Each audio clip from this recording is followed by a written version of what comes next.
A sister is walking with her disabled brother and says happily, "Brother, I got paid today." Suddenly, their director steps in front of them and says harshly, "You got your paycheck, didn't you? Hand over the money." The young woman panics and says nervously, "No, no, I'm not giving you my money." But the director forcefully snatches the money from her and says angrily, "I got you this job and now you don't want to pay me?" The woman begins to cry and says sadly, "I have 2 children at home and my brother still hasn't been able to get treatment for his leg. I'm begging you, please give my money back." David replies coldly, "Stop putting on this poor me act. I'm the one who got you this job. The company already provides you with housing and food." At that moment, a man steps forward and says firmly, "What are you doing? You're stealing someone's paycheck in broad daylight." David smirks and says sarcastically, "I got her this job, so I have every right to take the money. And who are you to stop me?" The man responds sternly, "That's not a right. It's oppression. Don't you have any conscience?" Then the man turns to the woman and says gently, "Tell me the truth. Why is he taking your money?" The woman says quietly, "I work as a cleaner at the company, and he's from the same village as me. He helped me get this job. My salary is $2,000, but every month he takes $1,800. That's why I still haven't been able to pay for my brother's leg treatment. Today was payday, and he took my money again."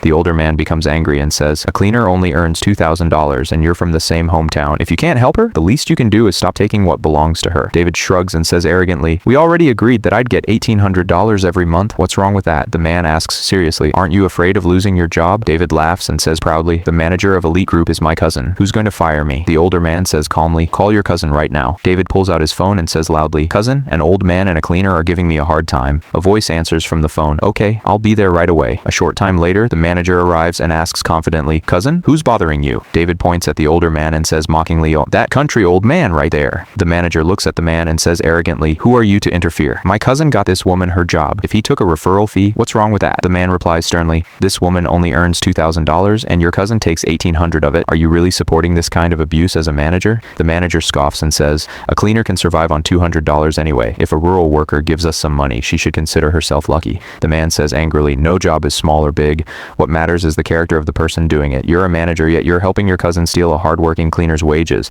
What do you think will happen if the boss finds out about this?" The manager crosses her arms and says confidently, "Don't try to scare me by mentioning the boss. Our chairman is always overseas. He never visits this branch. I'm the manager of this company. My advice is to mind your own business." Just then, a secretary comes running over. The man asks curiously, "What's going on?" The secretary replies respectfully, "Our chairman is here. He came today specifically to inspect the branch office." Hearing this, the manager and her cousin are stunned. Then the chairman takes some money out of his pocket, hands it to the cleaner, and says kindly, "Use this money to get your brother the medical treatment he needs." The boss then turns to the manager and asks seriously, "What exactly were you two talking about just now?" The manager immediately panics and says apologetically, "I'm sorry, sir. I didn't know who you were. Otherwise, I never would have spoken to you that way." The boss looks at her and says firmly, "A moment ago, you were speaking to me with complete disrespect. Now that you know who I am, you're pretending to be innocent?" The manager lowers her head and says desperately, "I'm sorry, sir. Please give us one more chance. You'll never receive another complaint about us." The chairman shakes his head and says sternly, "I don't want heartless people like you working in my company. As of today, don't bother coming back. Greed and abuse of authority may bring temporary benefits, but they always lead to consequences. If you were the chairman, would you have fired the manager and her cousin immediately, or would you have given them one final opportunity to change? Why?"